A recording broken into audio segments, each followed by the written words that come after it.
परिश्रमाचे फळ. एका छोट्या गावात राहुल नावाचा एक गरीब मुलगा राहत होता. त्याचे वडील शेतकरी होते आणि आई गृहिणी. घरची परिस्थिती हलाखीची होती, पण राहुलला शिक्षणाची खूप आवड होती.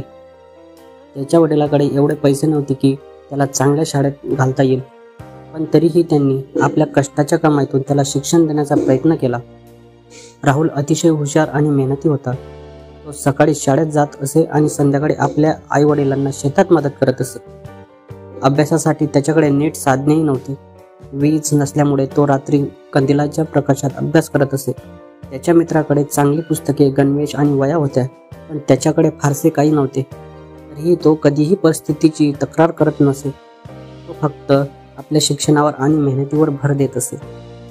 त्याच्या मेहनतीचे फळ त्याला 10वीच्या परीक्षेत मिळाले. तो संपूर्ण जिल्ह्यात पहिला आला. त्याच्या कष्टाचे चीज झाले होते.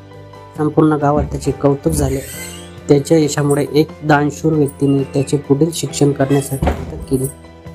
राहुलने त्यानंतरही कधीही मेहनतीचा मार्ग सोडला नाही. तो रात्रंदिवस अभ्यास करू लागला आणि शेवटी डॉक्टर झाला. जेव्हा तो डॉक्टर म्हणून आपल्या गावी आला तेव्हा संपूर्ण गावाने त्याचे मोठे उत्साहाने स्वागत केले. त्याच्या आई वडिलांचे डोळे आनंदाने भरून आले.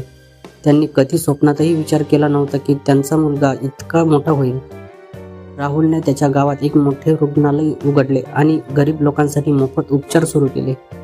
ज्या मातीत तो लहानसा मोठा झाला त्या गावासाठी त्याने आपले जीवन समर्पित केले. ही गोष्ट आपल्याला शिकवते की परिस्थिती कितीही कठीण असली तरी मेहनत आणि चिकाटीने यश नक्कीच मिळते. परिश्रमाचे फळ कधीही वाया जात नाही.